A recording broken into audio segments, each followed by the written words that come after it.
bioéthique, c'est que la médecine est devenue tellement technique et performante qu'elle a réussi à prolonger des vies, quelquefois dans des situations d'une telle complexité, d'une telle souffrance, qu'on peut se poser la question a posteriori de dire est-ce que nous avons bien fait de prolonger cette vie?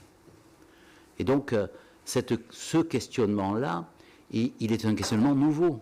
Les médecins, il y a 50 ans, sortaient en disant on a fait tout ce qui était possible. Mais maintenant, ils doivent se poser une nouvelle question. Est-ce que ce qui est techniquement, scientifiquement possible est humainement, raisonnablement souhaitable?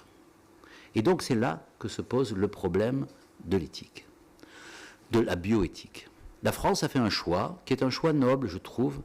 Il n'a pas de comité d'experts, et il décide que c'est les représentants du peuple, et donc le peuple, qui décident de ce qui est permis et de ce qui est interdit.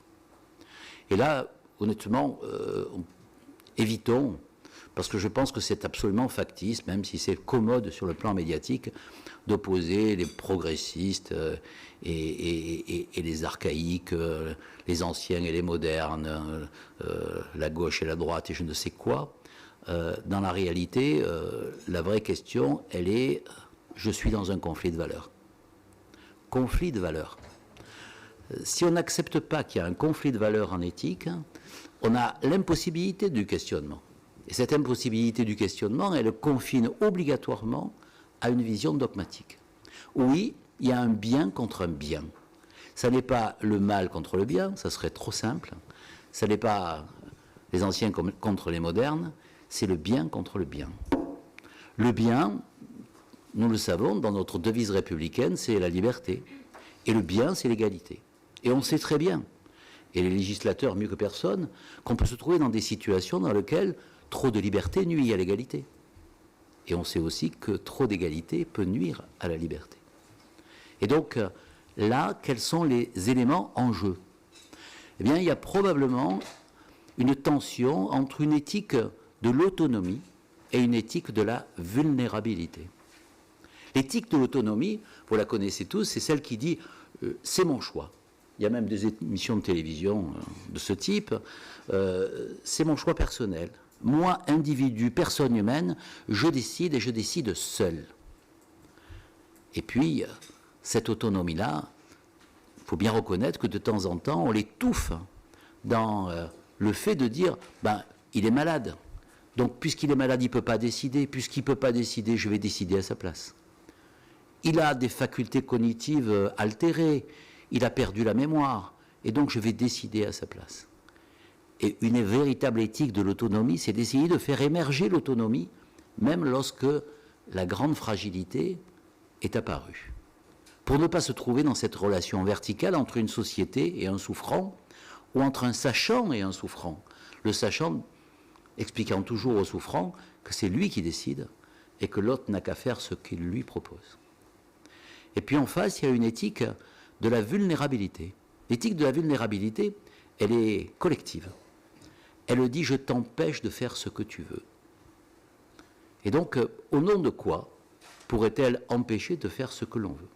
Mais il y a un exemple assez simple, c'est l'exemple du suicide. Dans les hôpitaux français et du monde, lorsque quelqu'un arrive et a essayé d'attenter à ses jours, eh bien, on le réanime et on essaie de lui redonner la vie.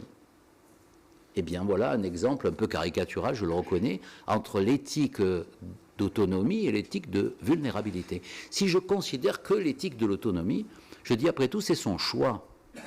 Et pourquoi irais-je altérer cette volonté qui est plus qu'une volonté exprimée, c'est une volonté dans l'acte? Et puis on peut même imaginer qu'il a laissé un mot en disant « voilà les raisons pour lesquelles je ne veux plus vivre. J'estime que ma vie ne vaut pas la peine d'être vécue. » Au nom de quoi la société viendrait dire bah, « moi j'estime que ta vie vaut la peine d'être vécue. » Eh bien c'est ce que fait la société. Elle lui dit « toi tu penses que ta vie ne vaut pas la peine d'être vécue et moi je vais essayer de te redonner l'espérance et la capacité de considérer qu'elle vaut la peine d'être vécue. » Éthique de la vulnérabilité fait que l'on va à l'encontre de la volonté individuelle de l'instant. Volonté de l'instant. Parce que qu'est-ce que c'est que la liberté? La vraie liberté, c'est de changer de volonté. Dans toutes les démocraties, il y a des échéances électorales. Si nous étions immuables dans nos choix, Mais à 18 ans, on dirait, qu'est-ce que vous choisissez? Le carton bleu, vert, jaune, rouge, orange, je ne sais. Et ça serait définitif. Mais les circonstances changent, et moi, je change aussi. Et donc, j'ai le droit de changer d'avis. Et la vraie liberté, c'est de changer d'avis. Et Axel Kahn, de manière un peu provocatrice, dit finalement, quand le suicidé arrive, si je le laisse mourir, il n'y a pas de choix, et donc pas de liberté, puisque au-delà de la mort, il ne pourra plus rien choisir. Tandis que si je lui redonne la vie, je respecte aussi l'éthique de l'autonomie, pour une bonne et simple raison, c'est que s'il a envie de récidiver, il peut, en toute liberté, encore le faire. L'obstination déraisonnable, c'est quand on s'obstine et que c'est déraisonnable. Voilà. Mais quand on a dit ça... Alors, comment avancer, effectivement? Puisque c'est pas l'acharnement thérapeutique. L'acharnement thérapeutique, heureusement, voilà, c'est prométhéen, l'acharnement thérapeutique. Je me bats pour sauver la vie avec des traitements. Donc, heureusement que ça existe, l'acharnement thérapeutique. Par contre, l'obstination déraisonnable, je suis sorti de la raison. Et peut-être que dans la vie, en politique et en médecine, on a une nouvelle notion qui est la réflexion collective. Et donc, la collégialité qui a été introduite dans la loi est un élément modérateur de l'arbitraire, du choix, du flou. Voilà. Donc, quand on dit un délai raisonnable, franchement, le législateur, quand il voit ça, enfin, le législateur, le juriste, voilà, quand il voit ça, il dit, enfin, vous avez fait des lois, qui est un cadre, qui est un cheminement, dans lequel... c'est jamais binaire et jamais on peut dire c'est blanc ou c'est noir. Et vous dites jamais c'est blanc ou c'est noir. Et en plus, quand on s'adresse aux terminologies, ces terminologies nous renvoient à de l'ambivalence, si ce n'est à de l'ambiguïté. Eh bien, c'est comme ça, voilà. Parce que l'humain est comme ça. Alors par contre, ou en revanche, on doit fixer des cadres et donc des limites, voilà. Sur des bases éthiques. Par exemple, les lois fin de vie, c'est je ne t'abandonne pas, je ne te laisse pas souffrir, je ne te prolonge pas de manière anormale. Qu'est-ce que ça veut dire prolonger quelqu'un de manière anormale? Voilà. Alors on y va plus loin, on dit on va essayer de le dire.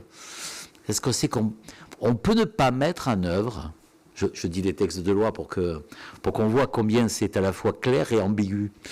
On peut ne pas mettre en œuvre un traitement s'il apparaît inutile, disproportionné ou n'ayant d'autre but que le maintien artificiel de la vie. Pas on doit, on peut. Donc déjà, il y a une marge.